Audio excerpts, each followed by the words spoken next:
about technology acceptance by Pamantasan, Longson, Pasig students. The reason why I have a cup of coffee in the background is, as Brand Jones explained, is I don't want you to take notes, but I just want you to relax. So if you have a cup of coffee, please go right ahead. Thank you. Next. So this is a brief slide. This is a workshop delivery that we attended in Pamantasan University. And during that opportunity to come and deliver presentations and workshops, we also conducted two projects. The first one was a technology acceptance model, which is a survey process, and we will look into this for the next slide. And the final one was a sim lab experiment, and I will touch upon it quite briefly. Thank you. Just a note, I'm aware that I have a few minutes, so I don't want to make this time drag. But basically, this is what the original technology acceptance model is. And it's basically looking at how students behave, not students, but how people in general, this could be including teachers or students, deal with technology, and whether based on their experiences, they would endorse technology, accept it, and then change their behavior in relation to that technology, and hopefully use a different kind of technology and upgrade their skill or knowledge. Thank you. So the first thing is that obviously our students are using technology whether we like it or not. In Australia, students are using technology in the classroom, whether I like it or not. But hopefully, I think that they are using technology to their advantage and for their education. I can't really monitor everything. But technology is here, and students are using it, and technology will continue to increase and enhance and emerge and collide and everything else, and everything will change. So what we need to think about is, how do we really assess what students know? So we need to consider how students are accepting technology and what they are doing with it. Thank you. So the TAM project, or Technology Acceptance Project, was conducted at Pamantasan. We had a good group of students, and 47 male and 86 female participants, which is quite interesting because in the breakup session that we had, we were looking at the gender gap in the use of technology, and I have to agree with that comment because there are still gaps in certain career path and certain academic courses where there is a big gap, gender gap. And so it was at the time very fortunate and impressive to see that there was a good balance at Pamantasan, and that both gender were interested in the technology. The students were fairly young, so they were first year students or second year students. And it has a good range of academic background in this project. Thank you.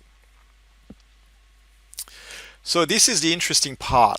I'm not really sure if you can see this slide very well, but what I have tried to do is organize it in terms of the number of students that think that they are very skilled as with a particular technology, and the technology that they are not so skilled with. All right, and we can see here that mobile technology or smartphones are at the top.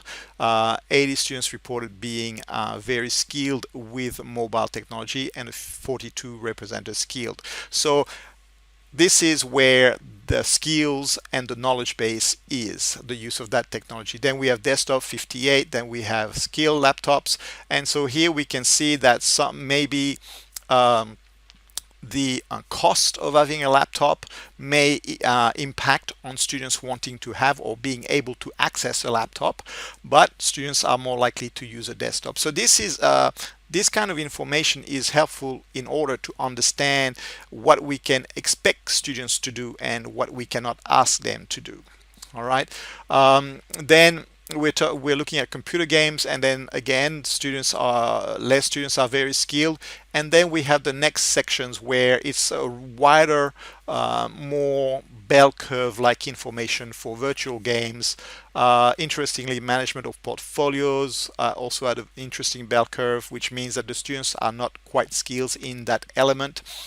And then the whiteboard. Now, the whiteboard is interesting because in Australia we are realizing that we are not preparing students to actually, by students I mean pre-service teachers, to go into a classroom and actually operate the technology that is in the classroom. So it's quite good to see that some of the students in Pamantasan have the ability to use the whiteboard. And then the mixed reality, as you can see, it's somewhat skilled. Now, the point to make about these data is the virtual games and the mixed reality area environment. If we're talking about technology evolving and we're talking about simulation, as Admiral Santos was explaining this morning, then we have to train the students to prepare for a simulation environment, and we have to take them into that room to experiment it so that they can feel comfortable with what they're supposed to do. Otherwise, we're preparing them to fail. And I have data on this. And finally is the descriptive statistics, where you can see that the students are knowledgeable in desktop, mobile phone, and laptops, but then there is a wide gap between how students think about the skills that they have in the other elements. Thank you. So if we look at that data, and this is not the completed technology acceptance model, because there are a few more steps to go through in order to arrive at a conclusive graph, which I'm currently trying to finalize. We can see that in terms of perceived usefulness. Okay, so as I was explaining, there is perceived usefulness and there's perceived ease of use. So if a product is useful, then I will want to interact with it, and then through that interaction I will perceive that it is easy to use. If it's not easy to use, then I will not endorse it. Okay, and so this will impact on my outcome and my behavior. But we can start seeing that there are some correlation and some interaction between the social norms, between how students perceive the image about who should use technology in the classroom and how students should use technology in the classroom, and how they perceive it to be useful and easy to use.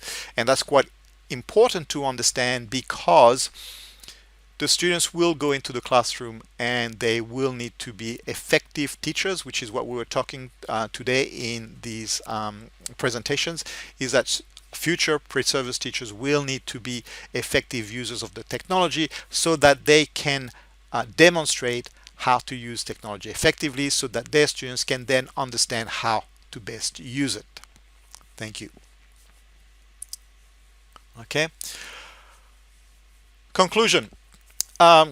So the next step for the technology acceptance model is to start looking at the means and start to arranging them in order to be processed for the final stage, which is a factor analysis. And so here we can see that the students are on average fairly comfortable with their skills. They are likely to endorse technology, but again, if we're talking about the future of technology and where we would like education to go, then we will need to present or offer the students with practice in growing area. And the growing area at the moment is gaming, mixed reality, virtual environments where the students feel comfortable navigating. When I'm talking about gaming and virtual environments, I'm not totally talking about virtual games, but I'm meaning we can actually construct virtual environments where students can navigate through a learning program. And so that's why we sort of need to understand the background of the students. And I will close with an example which is relevant to SimLab, or which is related to SimLab. And with the SimLab environment in Australia, we have 4 international students. And they're preparing their master students preparing to become teachers in an Australian context. And as we were observing the students interacting in that virtual world, we noticed that the students did not have the knowledge to be able to teach effectively. So that environment demonstrated what we need, the gap that we needed to reach or close in order to provide students with the effective skills to be able to manage a classroom in an Australian context. Thank you. So thank you for providing feedback. If you have any comments to make, I welcome that. As stated, um, this data is not finally processed. I'm in the process of publishing the article with Dr. Alcazar. But as you can see here, my concern as a researcher is that students are using technology, but we don't know what exactly they're using or what software they're using. And it is quite important for teachers to actually be able to navigate through the technology so they can guide the students to use technology effectively and not fall off through the cracks, as we say, and the cybersecurity efforts and all that it encompasses. So thank you very much for listening. I look forward to your comments.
Thank you.